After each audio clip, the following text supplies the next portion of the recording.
Hi there, this is Mr. Evans. This video is going to look at trade unions. So I'm going to introduce the concept of employee involvement and cover different methods of employee representation. Well, I'm going to cover different methods. I'm just going to look at trade unions. Okay, so employee involvement can be defined as the extent to which employees are involved with making these strategic decisions in an organisation. For example, are workers told the corporate objectives, or are they actually consulted, involved in setting corporate objectives? Are workers involved in coming up with the strategy to achieve the objectives? So the corporate objectives have been set. All right. Are workers asked, right, what's the best way for us to go about achieving this, or are workers simply told by management what they're going to do? Okay, involvement in workforce planning as well. Okay, so the workforce plan, what's going to happen with employees over the coming few years? Are employees actually involved in the creation of the workforce plan? An example of a famous company that has had good employee involvement would be Honda, who around the time of the financial crisis needed to reduce their wage bill. They couldn't keep up their wage bill, and so they said to the employees, look, we can't afford to pay this wage bill. Some people may need to be made redundant. And actually, because the employees were engaged in the decision, they said, well, actually, look, let's see if we can get everyone to keep their jobs, but we'll go down to a 4-day working week. We'll take everyone will take a pay cut because we're being paid for the 5 days that we'd usually work. And let's try and keep the jobs, and that actually ended up happening. So employee involvement, the employees are the guys down here in these different functional areas. Strategic decisions are made up here. Okay, to what extent are employees involved in that process? Okay, so that's employee involvement. A method of getting employees involved is by having trade unions. Okay, now trade unions have often been around for a very long time. Trade unions are national organisations whose role it is to represent the interests of employees in a particular industry. So these are, like I say, these are national organisations. They're not just made up of employees from a particular company. Okay, they go across the nation. They're independent.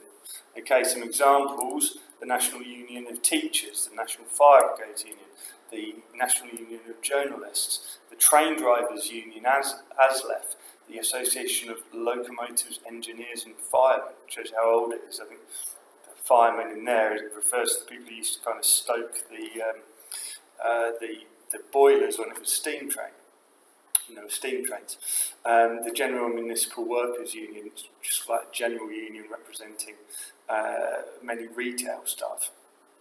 So these organisations are, they're national. You may well have some teachers in your school who are members of the NUT, as there are teachers in London, teachers in Cornwall, teachers in Newcastle, teachers in Wales, all members of the NUT across the country. And so that independence is important because it allows companies to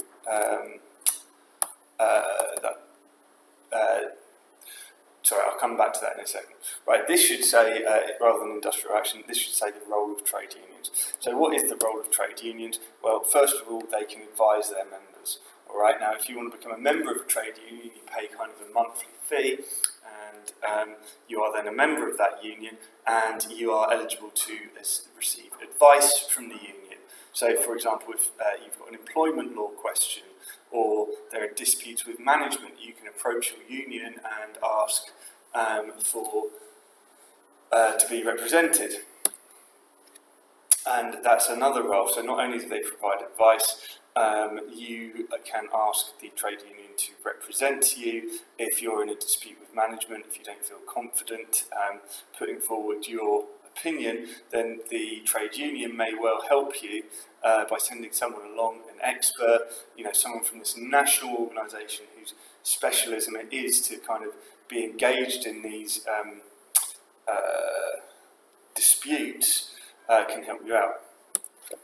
Finally, trade unions are there to negotiate, and trade unions conduct collective bargaining on behalf of all members. Okay, now I did used to be a member of the NUT. If there was if I had a dispute about my pay, I didn't think I was being paid enough, I could go to my head teacher and say, right, I'm going out on strike and, you're not paying me enough money. Well, how much effect will that have? It will probably be quite annoying for the school, but they could get in a substitute teacher and it certainly wouldn't be the end of the world. Whereas if employees are negotiating en masse, if everyone's a member of the union and everyone goes off work, then suddenly you've got a lot more power through collective bargaining. And so that's an important role of the trade union. It increases the power of employees above that of an individual. So what can trade unions do if there is disagreement? Okay, so first form of industrial action, or the most widely known, would be strikes. Where people actually go off work, they lose a day's pay, and they strike for better pay or better working conditions. But there are other options. Okay, so businesses, trade unions can encourage their members to do what's called a work to rule. Okay, where you only do exactly what it says in your contract that you're going to do. You don't do anything extra over and above. So that might be refusing to, say, answer emails, or not working, not doing anything above kind of exactly what's stated. Not taking shorter breaks, or you're doing exactly basically what it says in your contract that you're going to do. And lots of businesses kind of have people that do unwritten stuff, and that would all stop. Businesses, employees might go on a go slow, where they purposefully work at a slower rate than usual, which obviously would reduce their labour productivity. Or there might be something like an overtime ban, where workers turn up and they do their job, but they're not going to do anything over and above what they need to do. So we often think of strikes as what trade unions do, but there's a lot more that they can do to try and get their own ways in negotiations. So what are the benefits of trade unions to the business and the management of the business? Well, it provides a means of negotiating with one representative rather than many employees. So it's time saver, if everyone's represented by one person or a small group of people, allowing much better, much more efficient negotiations to take place. You could argue that it should increase morale and worker confidence if they feel that they're strongly represented by a union.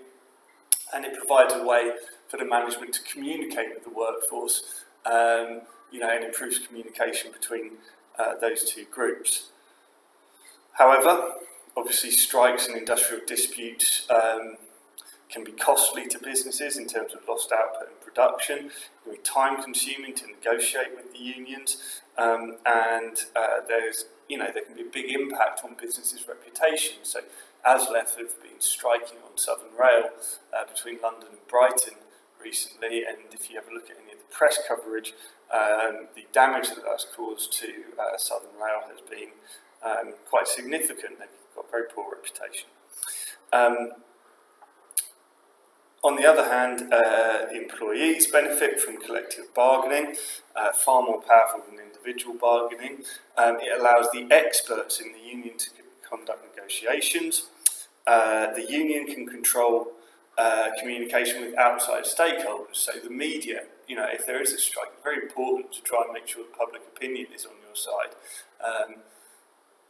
And the union can negotiate kind of that communication with customers of the business, explaining why workers are striking, so customers understand and might come on their side. And it's going to benefit employees if there's better relations with management through better communication. However, the costs of trade union membership, workers on strike can lose their pay. Unions might purposefully stoke tension between management and employees. If you've got particularly combative negotiator, maybe that actually worsens relations rather than improves them. And management, if the trade union is holding the company to ransom, maybe the management might look to reduce the power of unions through redundancies, moving towards more capital-intensive methods of production where they can get rid of some of their workforce. Okay, so one method there that you need to be aware of: employee involvement.